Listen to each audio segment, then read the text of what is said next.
He was just a struggling single dad boarding a plane with the weight of the world on his shoulders.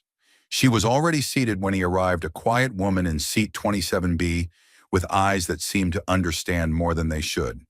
He thought it was just a wrong seat, a mistake. But that day at 30,000 feet, something unexpected began. Sometimes it's not where you're going that changes your life. It's who you're sitting next to.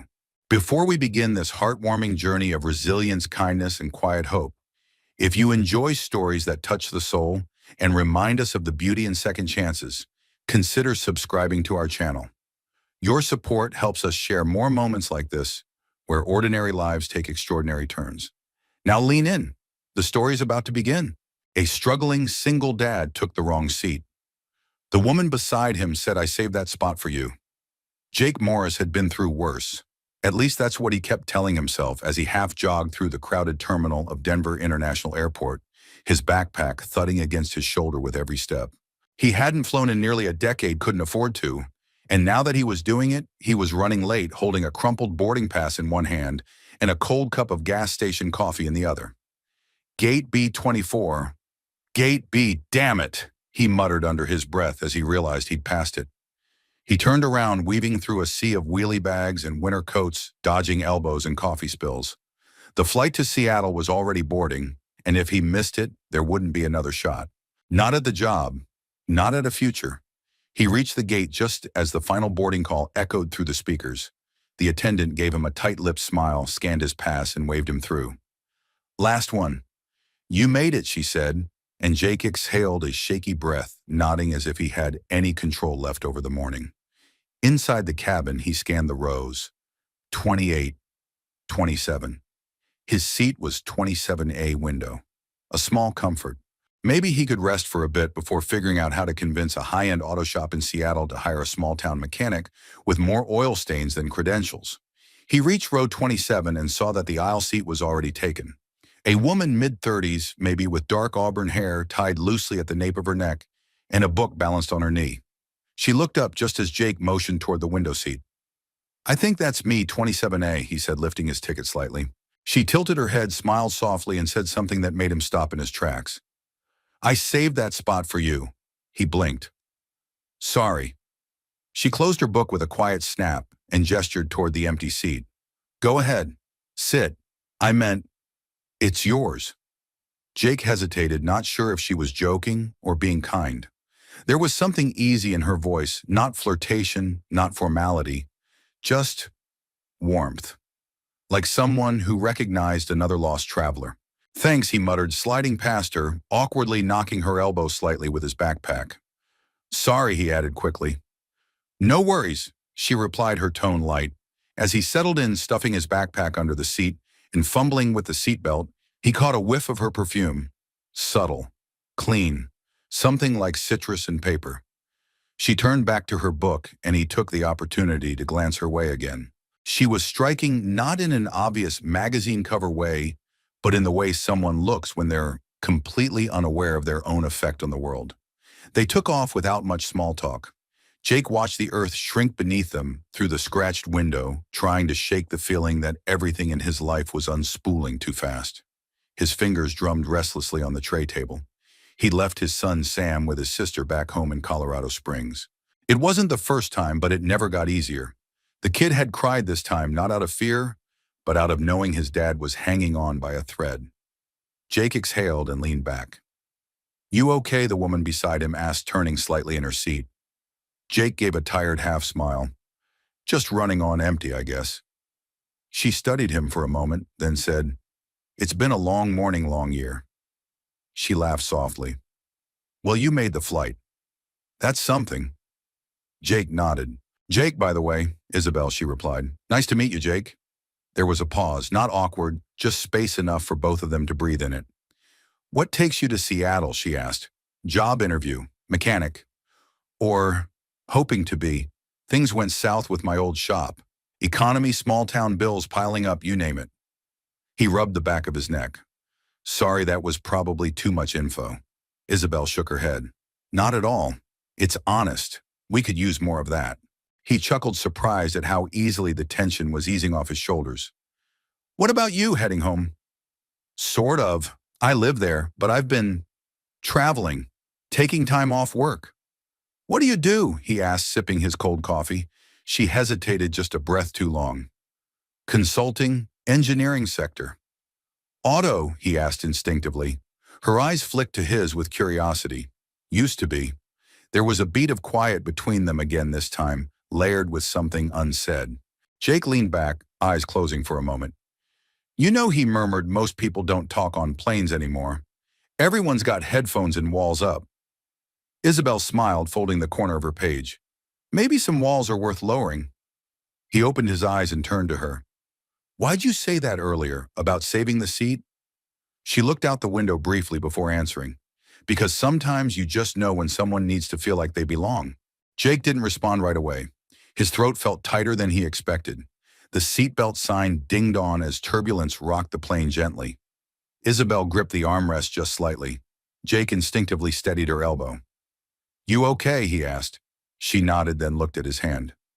You're steady. He smiled faintly. Used to be afraid of flying. Now, not much scares me anymore. Isabel's eyes softened. What changed? Jake looked down. I lost my wife. 2 years ago. Cancer. After that, fear just felt like a waste of time. The moment hung between them. The hum of the engines. The weight of quiet truth. I'm sorry, she said, her voice low. Thanks. They didn't speak for a while after that, but it wasn't silence. It was something closer to shared understanding. As the plane began its descent, Isabel tucked her book into her bag and glanced at him once more. Jake, I hope that interview works out. He smiled. Me too. She hesitated, then added, if it doesn't, don't let that be the end of your story. Jake looked at her. Really looked. Funny, he said, you don't seem like a consultant. You seem like someone who changes things. Isabel's lips curved unreadable. Maybe I'm both. As the wheels touched down, Jake had no idea that the woman beside him was more than just a stranger with a kind smile, or that his whole life had just changed because he'd sat in the wrong seat, or maybe the exact right one. Jake woke the next morning in a borrowed bed at a cheap motel just off the I-5 in Seattle. The mattress creaked every time he shifted, and the heating unit under the window rattled like it had seen better decades. Still, it beat the couch he almost slept on at the Greyhound station. He sat up slowly, joints stiff from travel and tension, and rubbed his face with both hands. The morning light leaking through the faded curtains cast long bars across the dingy carpet, and for a second he let himself believe it might be the beginning of something. The night before felt like a half-remembered dream, the flight, the turbulence, and especially Isabel. The woman in 27B, the warmth in her voice, the way she listened, really listened, like his words were worth something. Jake couldn't remember the last time anyone looked at him like that. He took a long sip of burnt motel coffee and opened his battered notebook. The interview was at 10 a.m., but Jake had a habit of preparing for things that might not come. He flipped to the sketches he'd done weeks ago, a mobile engine diagnostic cart powered by solar and battery backup. Something he dreamed of building if anyone ever gave him the chance. The interview wasn't for inventors. It was for a mechanic's position at a prestigious garage that specialized in luxury hybrids and electric cars. Still, a man could hope.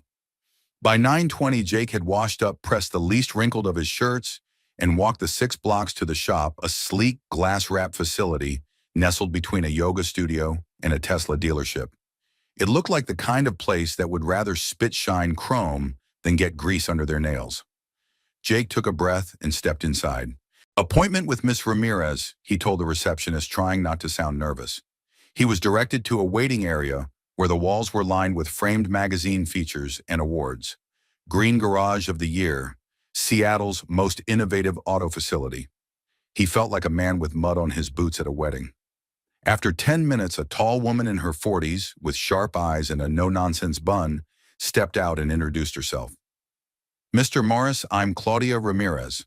Follow me. They walked past polished workstations, diagnostic pods with touchscreens, and one car lifted on a robotic hoist that looked more like something from NASA than a repair shop. Jake kept his mouth shut and his awe tucked deep in his pocket. In the interview room, Claudia scanned his resume with a blank expression. I see you worked for 15 years at Baxter's Auto in Colorado Springs. Yes, ma'am.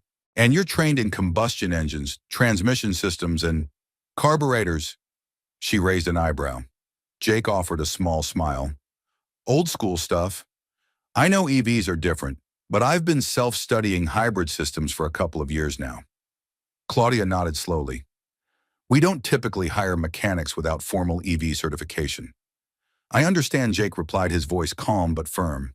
But I can learn fast and I don't make the same mistake twice.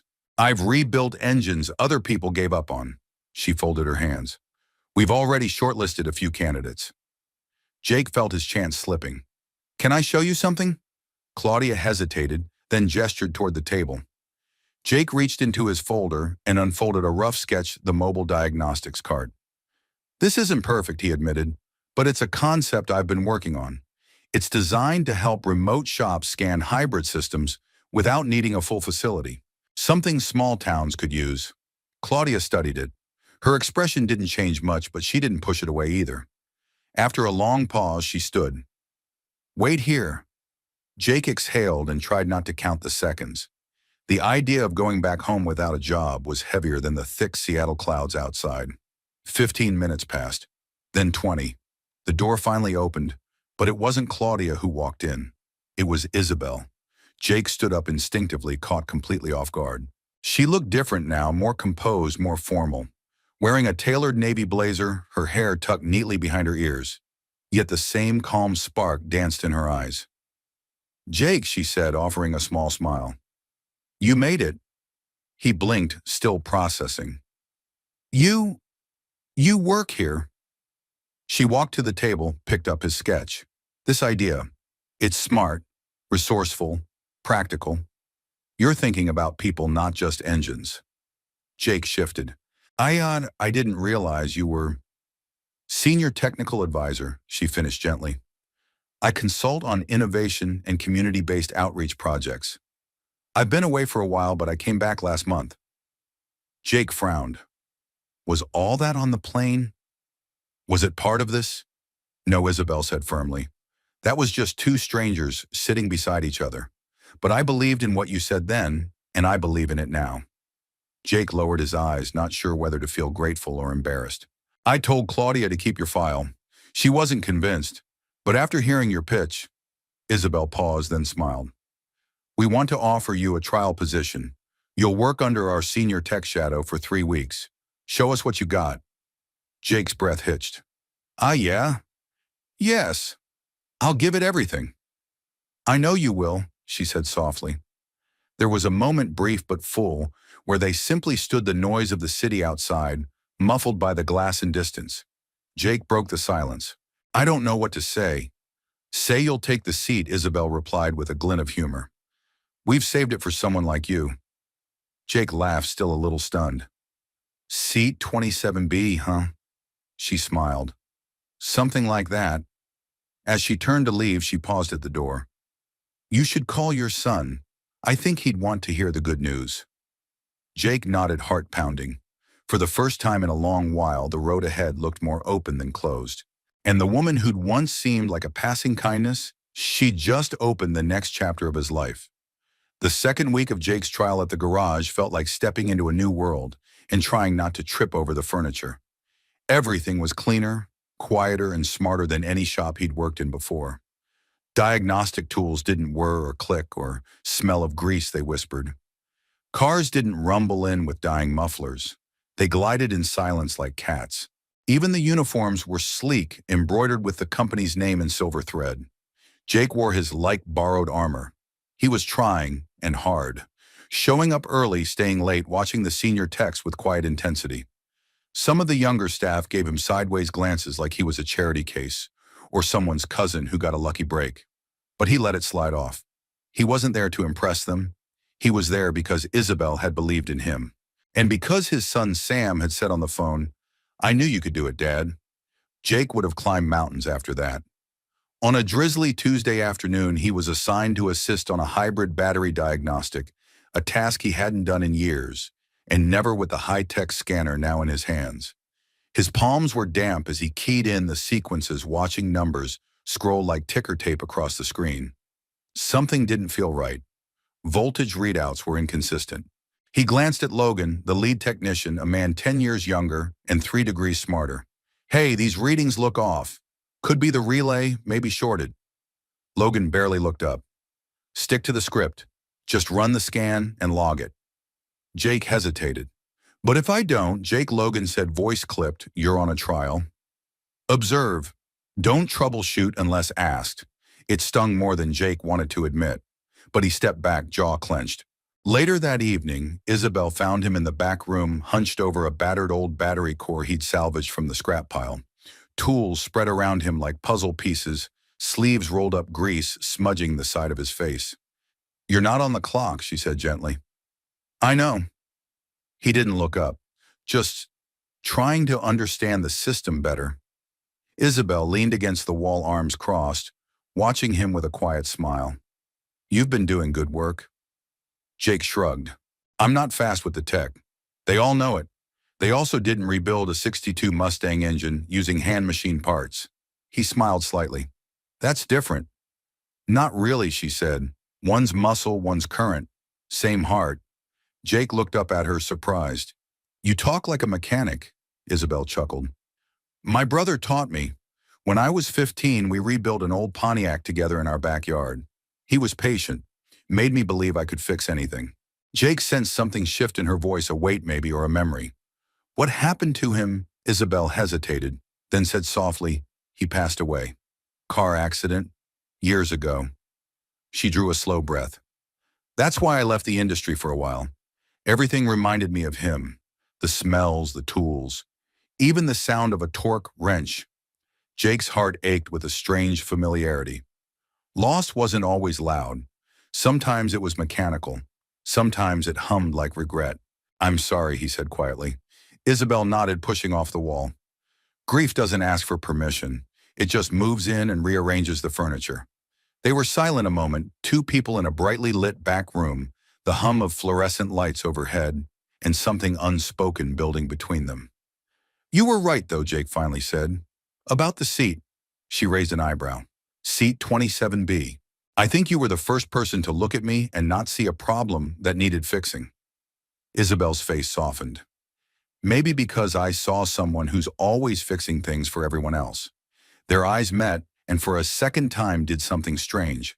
It paused, tilted, then moved again. Just then Logan burst into the room. Jake, your scan earlier. You were right. Relay's toast. Could have caused a short, I told Ramirez. Jake blinked. You sure? Logan nodded, sheepish. Yeah. Good call. After he left, Jake let out a breath he hadn't realized he was holding. Isabel gave him a look.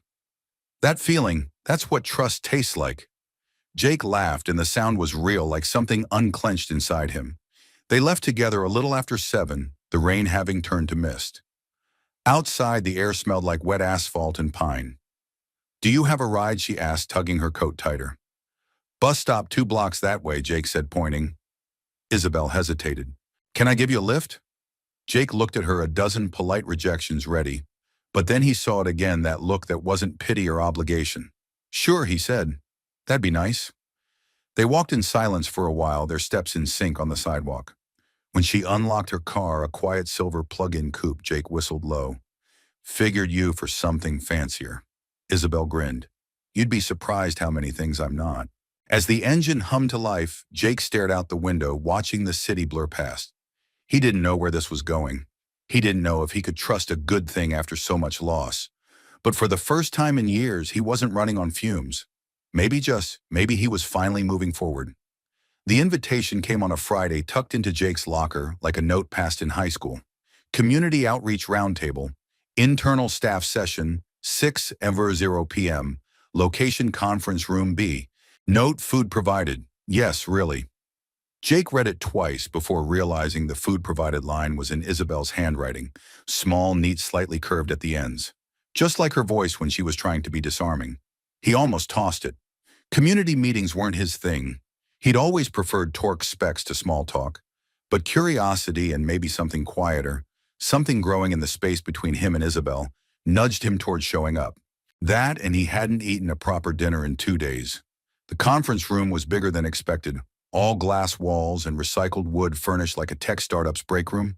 There were maybe a dozen people, technicians, a few office staff, and Isabel at the front with a laptop open and sleeves rolled to her elbows. Jake slipped into the back row unnoticed at first until Isabel caught his eye and gave a subtle nod. Not a thank you, not a command, just a welcome. He settled in a little out of place in his oil-marked jeans and flannel shirt, while others clicked pens and sipped kombucha. Isabel began. We've been expanding our outreach model. It started with EV literacy workshops, but there's interest now in mobile service options for underserved communities, especially rural areas. Jake straightened. That sounded familiar. Isabel clicked to the next slide, a photo of a mobile diagnostic cart. Sleeker than his original sketch, but unmistakably based on it. A murmur ran through the room. She gestured toward the screen. This concept was brought to us by one of our own, someone who sees possibility where others see limitation. Jake Morris. Every head turned. Jake felt heat climb his neck, his chest tightening. Not from embarrassment, but from something deeper. Gratitude laced with disbelief. He cleared his throat. It's just an idea.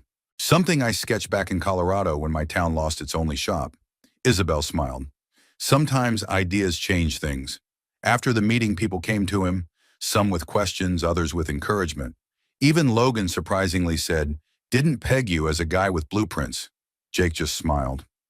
Later, as the room cleared, he approached Isabel near the snack table, where she was tucking leftover sandwiches into a recyclable container. "You didn't have to do that," he said, voice low. "I wanted to," she replied. "You planted the seed. I just gave it a little light." Jake looked at her, at the soft lines of her face, in the glow of the room's pendant lighting. "You know, for someone who hides behind titles, you're not very subtle." She laughed, brushing a strand of hair behind her ear. "You're not very easy to ignore." That silenced him for a beat. "I keep thinking about that flight," he said finally. "About what you said about saving the seat." Isabel tilted her head. "You thought I was just being polite." "I think," he said slowly, "you were the first person in a long time who didn't look at me and see failure." "I saw a man who still believed in trying," she said. "And that's rare." He glanced away. "I still don't get why you didn't tell me who you were." Isabel leaned against the table. "Because I didn't want you to feel like you owed me anything. I just wanted to hear you talk. Not pitch. Just be." Jake met her eyes again, steadier this time. "I think I like the version of me you see." "You should," she said softly. There was a long pause. He reached for a sandwich triangle, unwrapped it, then said, "So, what happens to the cart idea?" "We develop it," she replied. "Prototype testing. If it works, we deploy a pilot in 3 counties. You'd lead the team." Jake blinked. "Me?" "You have the vision," Isabel said. "You know how to connect with people who aren't engineers, who don't speak in schematics." Jake was quiet, absorbing it. Then he grinned. "Can I still wear my flannel?" Isabel smirked. "I think that's required." They left the building together, the night air crisp with the scent of pine and distant rain. The city hummed softly around them, not cold, not rushing, just present. As they walked to her car, Isabel glanced at him. "So, Jake, if I were to book a flight somewhere random and save a seat again, would you sit next to me?" Jake chuckled. "Only if it's 27A this time. I like the window." She smiled, unlocking her car. "Deal." He opened the passenger door, then paused before getting in. "Why 27B?" She looked up at him, her eyes more serious now. "Because that's where I met the man who reminded me it's okay to believe in something again." Jake held her gaze. In the quiet night where engines didn't rumble and the city lights felt far away, Jake realized something. 27B wasn't just a seat. It was a turning point. And Isabel. She wasn't just the woman beside him. She was the reason he'd started to believe there was still more story left to write. The following Monday dawned overcast and heavy, a typical Seattle morning, with a sky the color of wet concrete. Jake stood outside the main garage building, clutching a steaming travel mug, and reviewing the mental checklist he'd made the night before. He wasn't sure what he was walking into. Claudia Ramirez had asked him to report to Building D at 8:00 a.m. Sharp, no explanation, given just a firm directive in her usual no-frills tone. Building D wasn't part of the main garage complex. It was tucked farther back on the property, past a row of electric trucks and the company's research annex. Jake had never been there, and neither had most of the other techs. As he approached the nondescript metal door, He could feel his pulse tapping at his throat. Was this where they quietly ended his trial period? A private handshake, a polite dismissal? Maybe the card idea had fizzled already, and Isabel's support couldn't change protocol. He reached for the handle. The door creaked open before he could knock. "Mr. Morris," said Claudia, crisply, holding a clipboard and stepping aside. "Come in." The inside of Building D was unexpected. Not a boardroom, not a lab. It was a garage, but stripped bare. No polished floors, no potted ferns. Just concrete tool cabinets, 2 utility carts, and a single vehicle parked on a lift. A hybrid prototype, its body sleek and unfinished paint matte black parts, exposed like muscle and bone. Jake whistled under his breath. Claudia's mouth twitched. "Glad it impresses. It's the GX9, one of only 3 in the US. The others are locked up in corporate R&D. Jake's eyes widened. "You want me to—" "You'll be assisting Isabel on the engine calibration." Claudia paused. "If she thinks you're ready—" Before he could respond, another door opened, and Isabel walked in wearing a slate gray coverall tablet and hand hair pulled back in a no-nonsense ponytail. For a moment, Jake forgot how to breathe. She smiled faintly. "Morning, 27A. Jake blinked. "You're running the project I designed the battery-to-drive calibration system 3 years ago." She shrugged. "Kind of a reunion." Claudia handed Jake a packet. "Sign these. NDA liability standard protocols. After that, it's all you two." And just like that, Claudia left, heels clicking across concrete like punctuation marks. Jake glanced at the car again, then at Isabel. "Why me?" he asked quietly. Isabel walked over to the prototype, resting a hand on its curved hood. "Because the person who designed this never thought it would reach the communities that needed it most. And the guy standing in front of me, he's already thinking about how to get it there." Jake exhaled slowly. "You could have picked anyone. I didn't want anyone." She looked up at him. "I wanted you." He stared at her, speechless. Then she handed him a wrench. They worked in tandem for hours. Isabel guided him through the powertrain system while Jake adjusted settings, his fingers learning new controls with every twist. She didn't hover, didn't condescend. She taught the way real teachers did, by trusting you to rise to the challenge. By noon, his back ached and his shirt clung to his skin, but he didn't care. The engine pulsed under their hands, and every time something clicked into place, Jake felt it in his chest. "You're good at this," Isabel said during a water break, handing him a bottle. "Not just with tools, reading the rhythm of the system." "You listen." Jake chuckled. "Maybe I've spent too long around things that can't talk back." She laughed. "Machines talk. You just have to know the language." He sipped his water, watching her from the corner of his eye. She moved like someone who belonged not just in the space but in her skin, confident, calm. But now that he'd seen behind the curtain, he also noticed the flickers of vulnerability, the pause before she entered a room, the way her eyes scanned everything, as if always bracing for impact. Jake set his bottle down. "You said earlier this was a reunion. With the system you designed." Isabel nodded. "I walked away from it 2 years ago. After my brother died, we were building a new kind of accessibility plan together.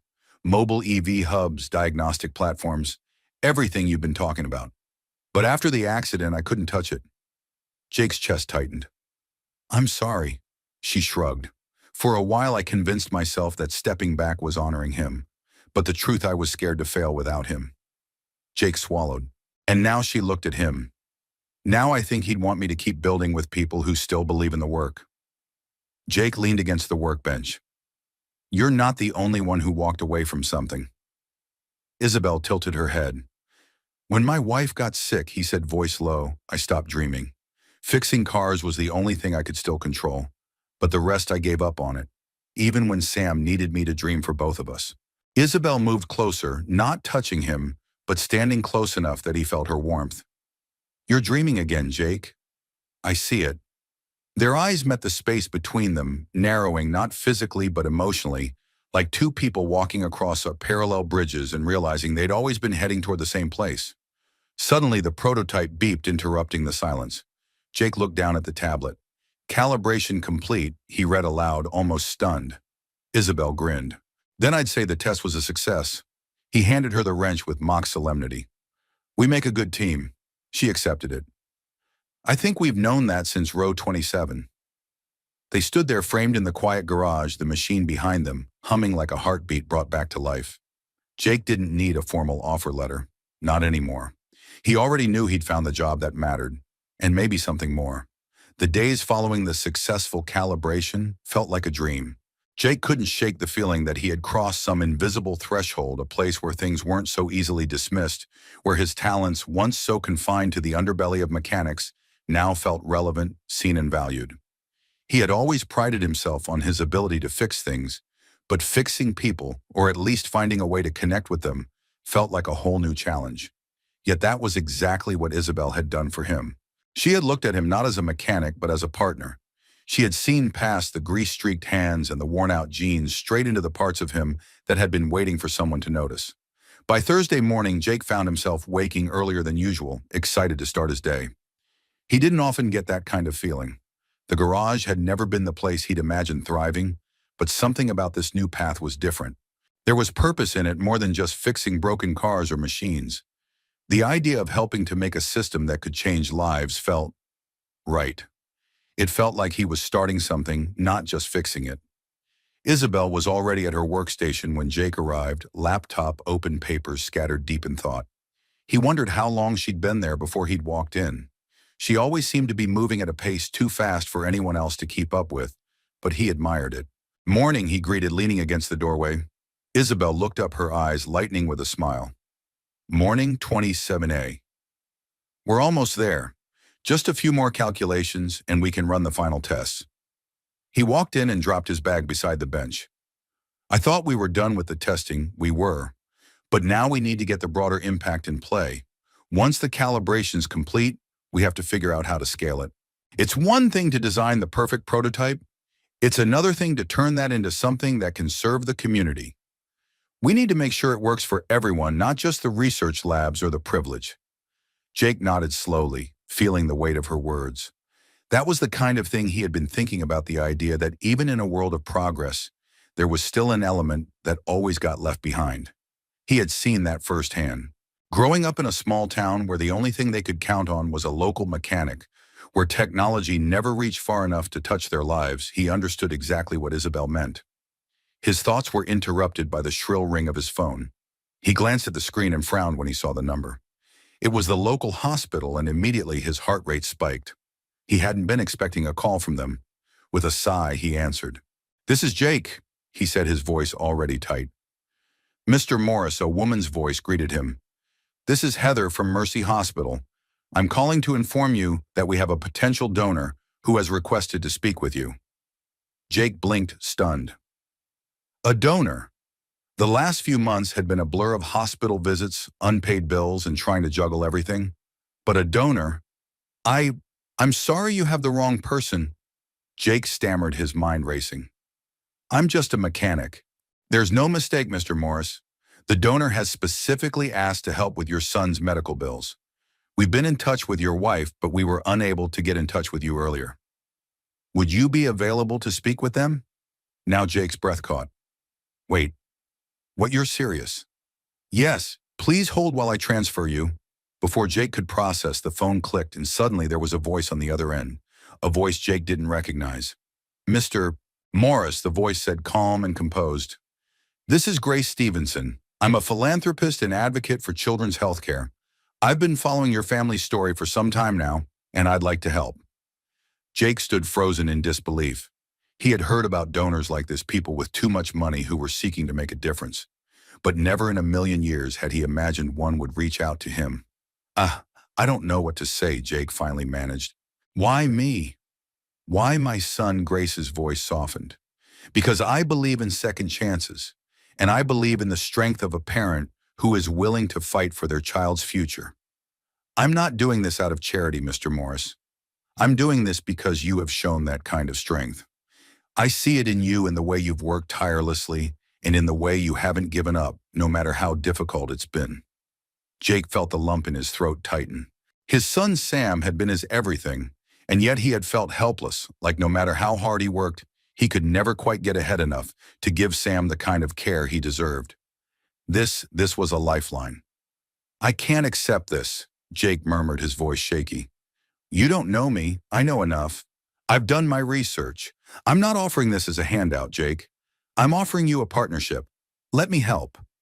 The words hung in the air, thick with possibility. Jake had spent so many years fighting just to keep his head above water that he'd almost forgotten what it felt like to let someone else help. I don't know what to say, he repeated, the weight of emotion choking him. Say yes, Grace urged softly. Say yes, and let me help you save your son's life. He didn't know how long they talked after that. The words started to blur together, the promise of hope mixing with the overwhelming weight of what that help would mean. When he hung up, he was shaking the phone still in his hand, as if the conversation itself might disappear if he didn't hold on tight enough. Isabel had been watching him quietly from across the room, noticing the tension in his posture, the way he gripped the phone like it was about to slip away. Jake, she asked softly. Jake didn't know what to say at first. He couldn't quite form the words, couldn't make the reality of it settle in. But somehow he managed to lift his gaze and look at Isabel. I, I just got a phone call, he said, his voice unsteady. Someone wants to help. They want to pay for Sam's treatment. All of it. Isabel's eyes widened, her face softening with understanding. Jake, that's incredible. I didn't know what to think. I thought I was going to have to work the rest of my life just to give him a chance. And now this woman just called me out of nowhere. I'm happy for you, Isabel said quietly. You deserve this. You've been fighting for so long. Jake stared at her, at a loss for words.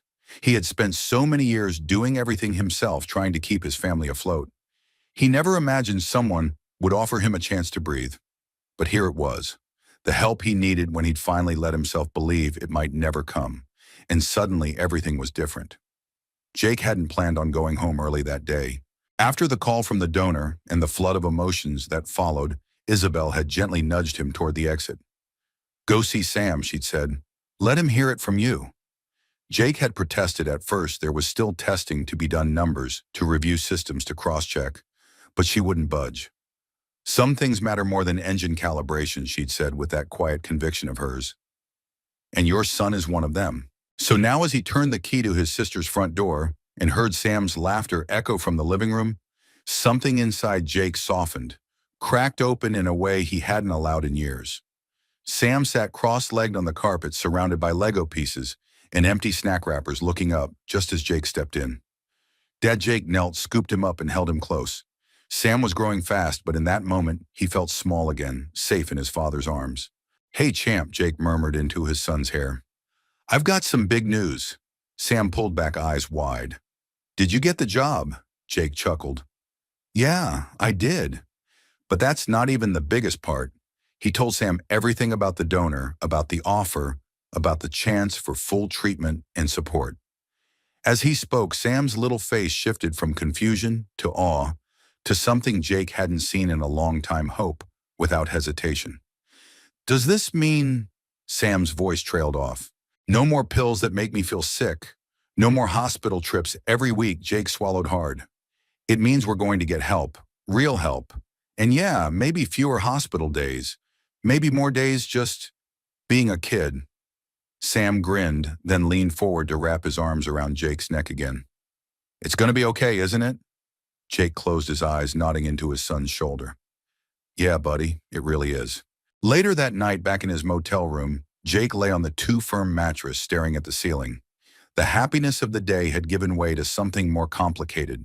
He should have been basking in relief, but instead he felt unsteady, like the ground beneath him was shifting too fast for him to adjust. All his life he'd earned everything the hard way, by grinding, sacrificing, pushing forward without help. So much of his identity had been built around the idea that he had to do it alone. But now people were showing up, offering kindness, offering grace. And for the first time in a long time, Jake wasn't sure how to receive it. A soft knock at his door pulled him from his thoughts. When he opened it, Isabel stood there, windblown from the cool night air, her coat still damp from a light rain. Hope I'm not intruding, she said, holding up a paper bag. I brought real food, not microwave meals. Jake stepped aside to let her in. You're always welcome. She walked in, setting the bag on the small table by the window. Thought you could use something warm. Thanks, he said quietly, watching her unpack 2 containers of soup and a fresh loaf of bread. For a few minutes, they ate in silence, the kind that didn't feel awkward, but honest, like neither of them wanted to fill the space just for the sake of noise. I'm proud of you, Isabel said eventually, for taking the call, for saying yes. Jake looked at her over his spoon. You make it sound easy. It's not, she admitted. It's one of the hardest things actually letting people in, especially when you've spent years building walls to keep the world out. He nodded slowly. I guess I got so used to holding everything together on my own that the idea of accepting help felt like weakness. It's not, Isabel said. It's courage. Vulnerability is what rebuilds us. Jake studied her then, the flicker in her eyes, the softness beneath the strength. And he realized he wasn't the only one learning to let go of old armor. Isabel, back on the plane when you said you saved that seat for me, did you mean it? She smiled gently. At the time, I didn't know why I said it. Maybe it was instinct. Maybe it was just something that felt right. But now, I think it was a beginning, a way of saying, I see you. Jake's voice was quiet. No one said that to me in a long time. Well, she said, reaching across the table, her fingers brushing his. Maybe it's time someone did. He looked down at their hands, hers resting lightly on top of his. Warm, certain, real. I'm scared, he admitted, of messing this up, of needing someone and not knowing how. I'm scared too, she whispered. But I'm here. They sat like that for a long moment, the only sound the soft patter of rain on the window. Jake finally exhaled. You know I don't believe in coincidences. Me neither.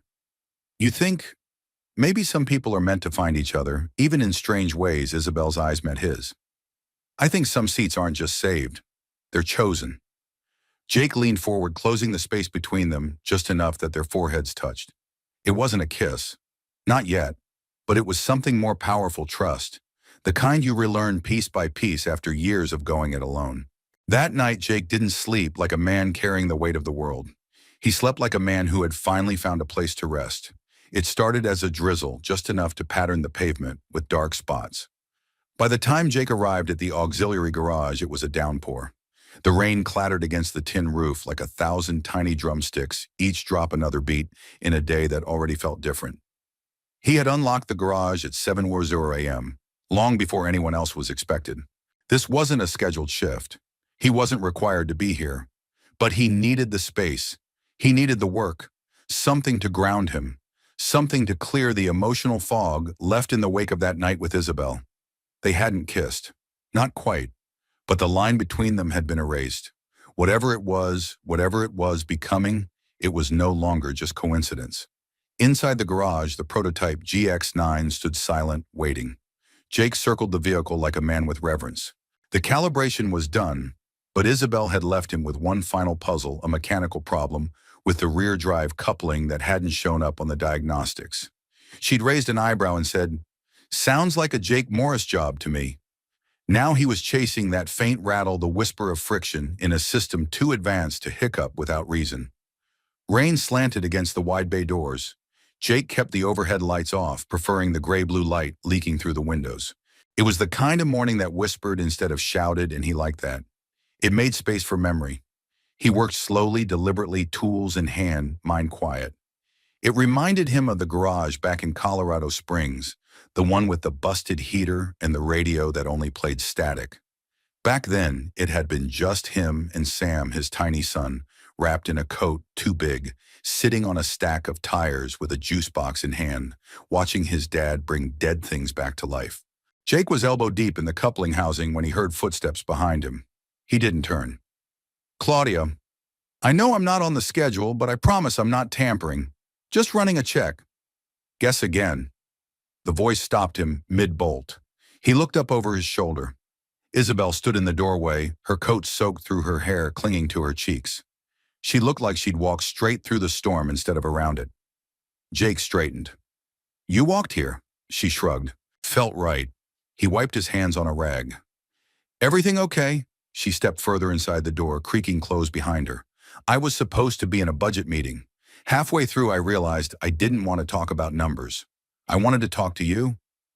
Jake tossed the rag onto the bench. "That right?" She nodded, her eyes locked on his. "Last night? What we said, what we felt, I don't want to shelve it like it didn't happen. I've done that before. Pack things into boxes labeled later or someday, but it doesn't work. Life doesn't wait. Jake studied her, the way her breath caught slightly when she spoke, the flicker of fear behind her resolve. She wasn't just here to talk. She was here to risk something. He stepped closer slowly. I know, he said. I've done the same. Told myself to focus on work, to stay in my lane. But last night changed something. You changed something. They stood in the middle of the garage, surrounded by silence and steel and rain. There was nothing glamorous about the space. Nothing cinematic. Just the smell of metal, the hum of electricity, and the thunderous rhythm of two people finally letting their guards fall. I keep thinking, Isabel said, her voice barely above a whisper, about my brother, about how he would have loved this place, this project. You. Jake reached out, brushing a wet strand of hair from her cheek. He taught you how to build things. You've been doing it ever since, even when you didn't know it. She smiled, tears swimming in her eyes but not falling. I think he would have liked you. Jake's voice was low. You think he'd be okay with me falling in love with his sister? Her breath hitched. Then, without another word, Isabel leaned in, and this time there was no hesitation, no almost. Their lips met in the middle of the rain-heavy silence. It wasn't rushed. It wasn't fireworks. It was warmth, certainty, a kiss between two people who had seen grief up close and still chose to keep living. When they parted, she didn't step back. She stayed close, forehead resting against his. Jake exhaled. That was a long time coming. She smiled. I saved that one for you too. He laughed, pulling her into his arms as thunder rolled softly in the distance. For a few moments there was nothing else. No deadlines, no diagnostics. Just the sound of rain and the quiet thrum of healing. Eventually she spoke again. There's something I want to show you. Jake raised an eyebrow. Now, yes, she said, stepping back. Right now. An hour later, they stood in a dimly lit storage room behind the main office, Isabel holding a dusty keyring and a small plastic ID tag. Jake looked around. I don't think OSHA would approve. She smirked. They'd be fine if they saw what's in here. She led him to a metal locker near the back, its paint chipped, the handle worn. She inserted a key and turned it with a soft click. Inside sat a wooden box. Rough-hewn, no markings, just aged pine and old brass hinges. Isabel opened it carefully. Jake peered in, and his breath caught. Inside, nestled among layers of blueprints and schematics, was a smaller folder labeled Field Deployment Mobile EV Solutions. But what froze him was the drawing clipped to the top. His sketch. The one he'd shown Claudia in the interview weeks ago.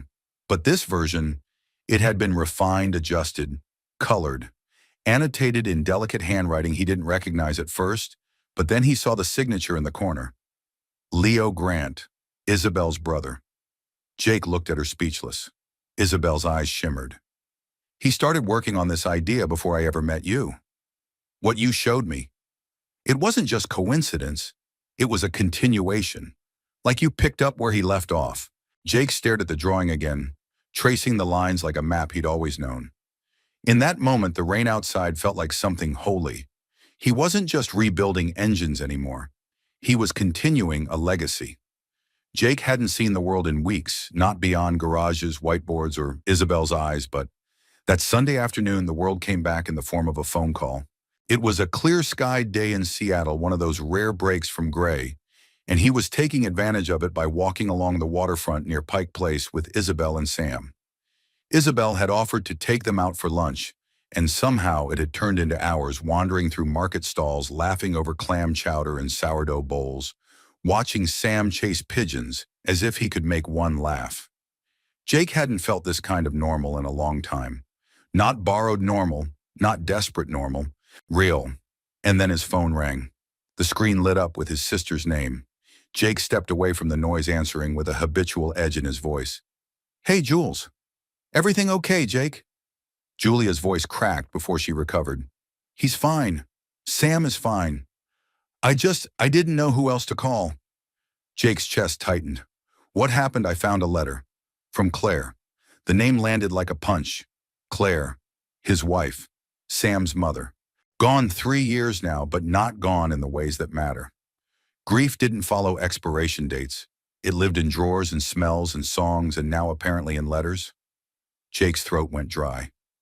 We're in one of the boxes from her studio. It was addressed to you. I didn't open it, but I figured you'd want to know. He couldn't speak for a moment. He could hear Isabel's voice in the background, gently guiding Sam toward a nearby bench, giving Jake privacy without having to ask. Yeah, he said finally. Thanks. Can you send it? I already did. Overnight.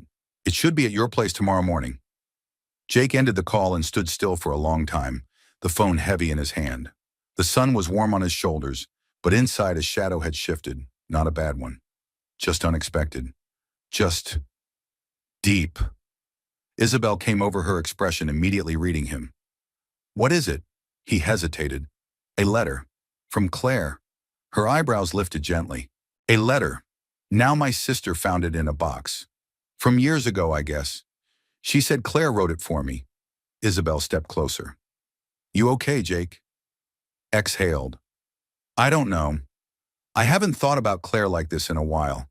I mean, she's always there, but this, it feels like something left unfinished, suddenly asking to be finished.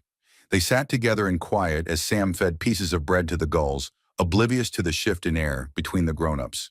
After a while, Jake said, You know Claire was the one who convinced me to open the garage. She said, You fix things, Jake, but you don't just fix what's broken. You make things better than they were. Isabel smiled softly.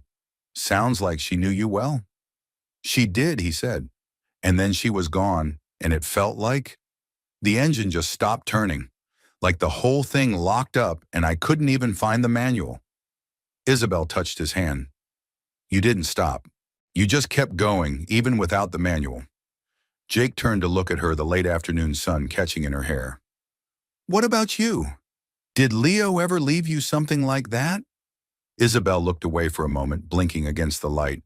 He left pieces, scribbles, schematics, half-thoughts written in the margins of things. But nothing I ever found wrapped in an envelope with my name on it. Sometimes I think his whole life was the letter, and I'm still reading it. That stayed with Jake. The idea that people don't always leave you with a full sentence. Sometimes just punctuation, a pause, an ellipsis. When they parted ways that evening, Isabel pressed a small envelope into Jake's hand. What's this? He asked. A distraction, she said with a half smile. Just in case that other letter hurts more than it heals. Jake looked at her with something between wonder and fear. Why are you always a step ahead of me? Because I've had to chase meaning through silence for years, she replied. You learn to listen between the beats. The next morning, the letter arrived before sunrise. Jake sat at the tiny kitchen table in his rented apartment, coffee growing cold beside him, staring at the envelope like it might disappear if he blinked too long. His name was written on the front in Claire's handwriting. There was no date, no return address. Just his name in blue ink, slightly smudged. He opened it slowly.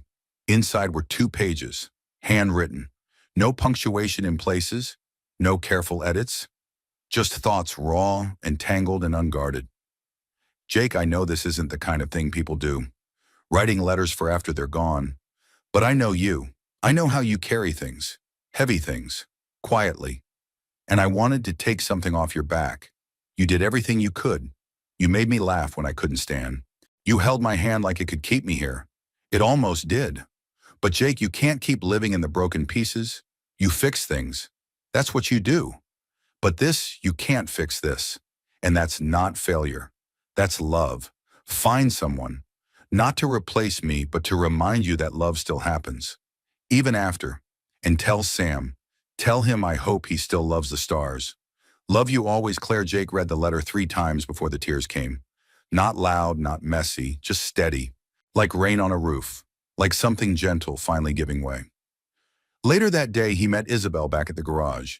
She was standing beside the GX9 arms crossed, reading a new schematic. When she looked up, she saw something different in his eyes. What did it say? She asked quietly. Jake handed her the letter. I want you to read it. Isabel unfolded it slowly, reading with the care of someone who understood what it meant to hold someone else's goodbye in her hands. When she finished, she looked up, her eyes glassy. She was brave. Jake nodded. She was. A long silence stretched between them. Then he said, I don't know where this goes, you and me, but I want to find out. Isabel smiled. I think you already are. As they stood side by side, the prototype humming faintly behind them, Jake felt something settle in his chest. He hadn't just survived grief. He was building something new from it. And this time he wasn't building alone. Jake had seen engines fall apart in dozens of ways, belts snapping mid-turn valves, seizing tiny pieces slipping out of sync, and throwing the whole system into chaos. He had always known what to do: isolate the failure, clean it up, and build again. But people didn't come with schematics. And now, for the first time since arriving in Seattle, Jake felt truly unprepared. It started with a data glitch, just a corrupted reading on the prototype's remote interface system. Minor fixable. He'd flagged it, documented it, and submitted a report. But then another bug popped up. Then another. Readouts came back inconsistent. Battery performance dipped without warning. By Friday, the GX9 wouldn't start at all. Isabel and the rest of the senior team swarmed the issue. The problem wasn't Jake's fault, everyone knew that. But in the high-stakes world of R&D, failure didn't wear a name tag. It was just there, floating in the air like smoke, waiting to stain whoever stood too close. Jake worked late, poring over specs, running simulations, trying to chase a ghost he couldn't see. By Sunday, the whispers started. He overheard one in the hallway. Maybe he's not ready for this level. Then another in the break room. Prototype was solid until he got involved. Jake didn't say anything. He didn't push back. He just kept his head down and worked. But it wore on him because despite his best efforts, doubt crept in like rust. One morning he arrived before sunrise, finding the garage already lit. Isabel was inside, seated cross-legged on the concrete floor, back against a toolbox tablet balanced on her knee. She looked up, bleary-eyed but alert. You shouldn't be here yet, Jake said softly. I could say the same to you. He hesitated before sitting beside her shoulder to shoulder, the silence comfortable. Familiar. I think I'm losing it, he confessed. This system, it's beating me. I can't find the flaw. I've checked every connection, every software string. Nothing makes sense. Isabel closed her tablet and looked at him. You're not the flaw, Jake. I know, he said, not convincing even himself, but it still feels like I brought the curse with me. First, the garage in Colorado went under. Then Sam got sick, and now this. I keep trying to fix things, but maybe some things stay broken. Isabel was quiet for a moment, then said, When my brother died, I blame myself. He was driving to pick me up from a meeting I shouldn't have scheduled. I told myself I was responsible for the timing, the weather, the road, every variable I couldn't control. It ate me alive. Jake turned to her, surprised. I've never heard you say that before. Because it still hurts, she admitted. But pain doesn't mean you're broken. It just means you survived something that tried to shatter you. Jake's voice was a whisper. What if surviving isn't enough? It is, she said. And so is building something from the ruins. She reached out, took his hand, and pressed something into his palm. He looked down. It was a small gear, from a child's toy engine, a familiar one. This was Sam's, she said. He left it in the back seat of my car last weekend. I was going to give it back, but then I thought, maybe you needed the reminder more than he did. Jake held the piece tightly. It was blue plastic, worn around the edges, but still perfectly shaped. Still whole. A flood of emotion hit him: how far they'd come, how much they'd fought, and how close he'd come to walking away again. I don't want to mess this up, he said, voice raw. Not the prototype. Not us. You won't, she whispered. But you do have to fight for it. Not like a mechanic. Like a man who believes this, she gestured, between them is worth the risk. Just then Claudia walked in, her expression unreadable. We need to talk, she said, her voice clipped, but not cold. Jake stood, bracing himself. Claudia held up a report. The calibration failure isn't on you. The firmware patch we installed 2 weeks ago had a security bug. Encrypted data wasn't syncing with the battery relay. It's corporate's fault, not yours. Jake stared at her. You're sure I filed the report, she said. But there's more. The board is nervous.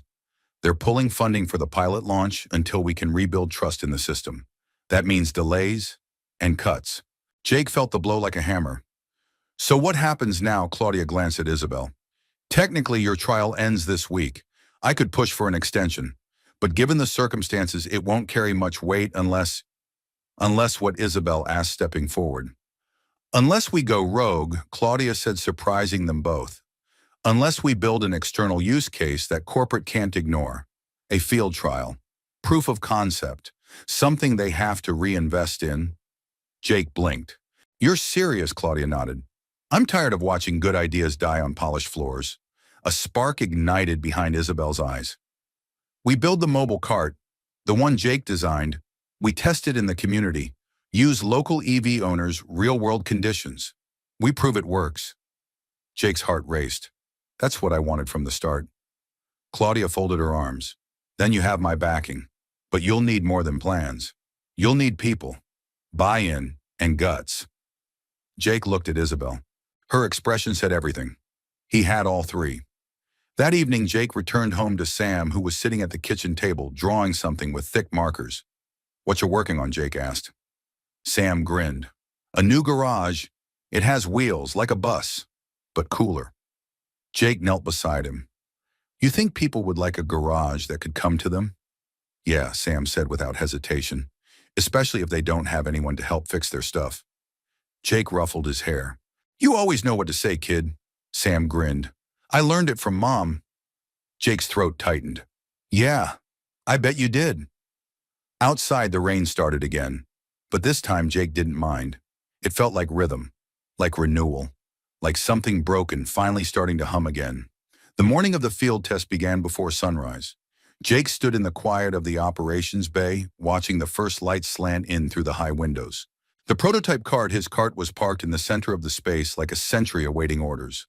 The sleek, boxy frame housed battery diagnostics, hybrid system readers, and portable charging units, all mounted on a rolling chassis barely wider than a grocery cart. It was modest, but it was powerful, and it was finally real. Outside, the city was still stretching awake. Traffic was light rain, threatening but holding. The kind of days Seattle reserved for moments that mattered. Behind him, Isabel approached with 2 mugs of coffee. Jake took his, smiling. You didn't sleep, did you? She shook her head with a yawn. What gave me away the fact that you still have engine grease on your cheek?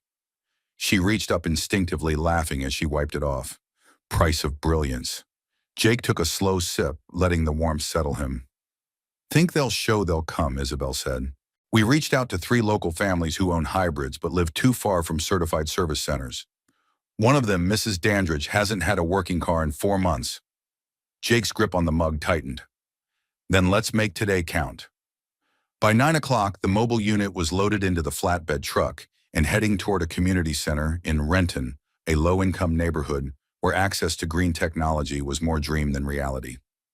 Isabel drove. Jake sat beside her, glancing at the dashboard, still half waiting for something to go wrong. You okay? She asked. He nodded. Just don't want to miss the landing after all this flight time. Isabel reached across the gear shift, her hand resting lightly on his. Jake, this started with a sketch you scribbled on the back of a receipt. You've already landed. This is just the second takeoff. He didn't speak for a moment. Then it still feels like I'm sitting in someone else's seat. No, she said quietly. You're sitting exactly where you're meant to be. They pulled into the cracked lot behind the community center, just as the first family arrived, a woman in her 50s stepping out of a beat-up Prius with a skeptical look and 2 grandkids bouncing around the back seat. Jake walked up to her with a warm smile, clipboard in hand. Hi there, I'm Jake. We'll be doing a full hybrid checkup and battery efficiency scan. No charge, no pressure. Just helping neighbors today. The woman arched a brow. You don't look like a corporate rep. Good, Jake said with a grin. I'm not. One by one, the cars came: an aging Honda Insight, a Nissan Leaf with a cracked taillight, even a converted plug-in minivan that sputtered more than it purred. Jake and Isabel worked side by side, scanning, explaining, adjusting. Jake taught one man how to clean a corroded charging port. Isabel gave a teenager a quick lesson on battery health. People smiled. People listened. By noon, the parking lot had transformed. Kids played on the sidewalk while their parents stood around swapping tips and stories. The mobile unit had become more than a machine. It had become a bridge. Jake was kneeling by the Leaf, tightening a connector, when a little girl in a yellow raincoat tapped his shoulder. Are you a car doctor? Jake looked at her smiling. I guess I am. She handed him a drawing crayons on construction paper. It was of a car with wings flying above a rainbow. This is for you, so your car doesn't ever fall. Jake swallowed hard. Thank you. I'll keep it with me. Across the lot, Isabel caught his eye and gave him a thumbs up. It wasn't data, it wasn't profit, but it was proof. That evening, back at the garage, Claudia called a staff meeting. The cart sat at the front of the room streaked with mud dented from the day's work, but functioning perfectly. Isabel stood beside it, clipboard in hand, while Jake hung back near the tool bench, hands in his pockets. Claudia cleared her throat. Today we conducted our first real-world test of the mobile EV unit. 4 families serviced, 3 minor repairs, 2 new battery lifespan extensions logged, 1 exhaust system reconnected, all done in under 7 hours. Applause rose from the room, some genuine, some surprised. Claudia continued, "This is innovation. Not because it's shiny, but because it works where it's needed most. That's what we're going to fight for moving forward." She paused, then looked toward Jake. "Mr. Morris, you've proven not only your technical skill, but your heart. You weren't just a good hire, you were the right one." Jake blinked, caught between pride and disbelief. Isabel stepped forward. "And I have one more thing to add." She reached down and pulled out a chair seat 27B from a scrapped airplane fuselage now repurposed as a symbol. The room quieted as she brought it to the center. "This," she said, tapping the armrest, "is the seat where I met Jake. Not in a boardroom, not on a resume, on a plane by chance. I didn't know then what he would become to this company, or to me, but I knew he was someone who saw people, not problems." She turned to Jake. "You said once that no one had saved you a seat in a long time. Well, now this one's permanent." She smiled. "And we're building more." The room erupted in applause. Jake stepped forward slowly. He touched the armrest of the seat, then turned to Isabel. "I thought that seat changed my life because it was a coincidence. Now I know it was an invitation." She met his gaze. "And what are you going to do with it?" Jake looked out at the room, the team, the cart, the prototype, the people who had become his family. "I'm going to keep showing up," he said. "Keep fixing what I can, and maybe even fly a little." That night, as the garage lights dimmed and the city breathed quiet again, Jake sat for a moment in 27B, staring out the big bay windows toward the dark horizon, not waiting for something to change, but knowing something already had. The flight was already boarding when Jake arrived at the gate, the sleeves of his jacket still damp from the light spring rain outside. He carried no toolbox, no binder full of sketches or diagnostic reports, just a small duffel slung over his shoulder and a folded piece of paper in his pocket. A letter he hadn't written, but one he read often. Claire's. He stood for a moment just beyond the queue, watching people shuffle toward the jet bridge, business travelers with sleek carry-ons, parents juggling snacks in car seats, couples leaning into each other with soft, tired smiles. Jake hadn't flown since that morning almost a year ago, seat 27A, and a woman with auburn hair who had turned and said, "I saved that spot for you." So much had changed since then. Sam's treatment had progressed well better than anyone expected. He was back in school, obsessed with drawing cars that had wings and ran on sunbeams. The mobile garage unit was no longer just a prototype. It was now a pilot program serving 3 counties. Jake was the operations lead, training mechanics from underserved areas to carry forward what they'd started. And Isabel was no longer just the woman who had believed in him. She was the woman he came home to, the woman he was flying to meet again today. They had decided over many quiet dinners and shared cups of coffee that love for people like them didn't come loud or sudden. It came steady, through presence, through work, through seeing and being seen, and maybe through saving a seat no one else thought to save. "Mr. Morris," a voice called over the gate desk.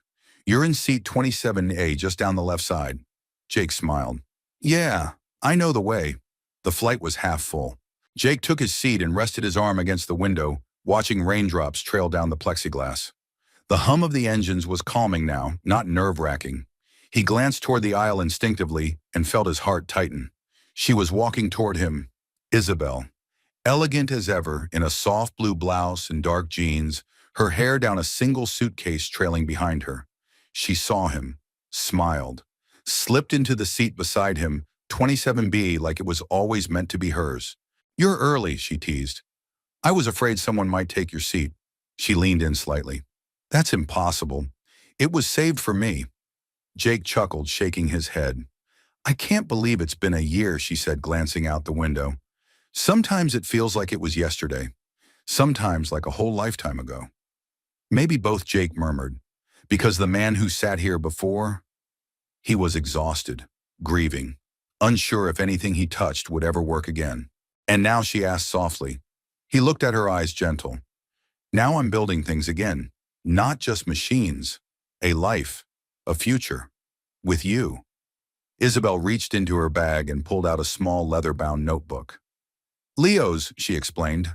I found it a few days ago, tucked into an old box I hadn't opened. You want to see what was on the last page? Jake nodded, and she opened it. There, scribbled in a half-finished sketch of a solar battery array, was a single sentence. Someday someone will finish this. Jake stared at the page, his throat tightening. He meant you. Isabel shook her head. I think maybe he meant you too. They sat in silence for a moment, hands finding each other without instruction, their fingers lacing together like threads in a seam that had waited too long to be stitched. The captain's voice crackled overhead, announcing the short flight and calm weather. But Jake wasn't listening. He was watching Isabel as she turned to him with a look that said, we made it. Not without scars, not without sorrow. But they had made it. I had a thought, she said, squeezing his hand. Maybe we should keep traveling. Not just for work, for us. Pick a new seat, a new gate. Keep saving spots for each other. Jake smiled, eyes shining. As long as I get the window seat. You always get the window, she whispered. As the plane ascended through clouds breaking into gold-drenched sky, Jake glanced down at their joined hands resting on the armrest. One hand worn from years of labor, the other shaped by blueprints and memory. Both steady now. Below them, the world turned unchanged in its chaos, but different somehow. Softer, warmer, more possible. And up here, 30,000 feet above the noise, two people sat side by side.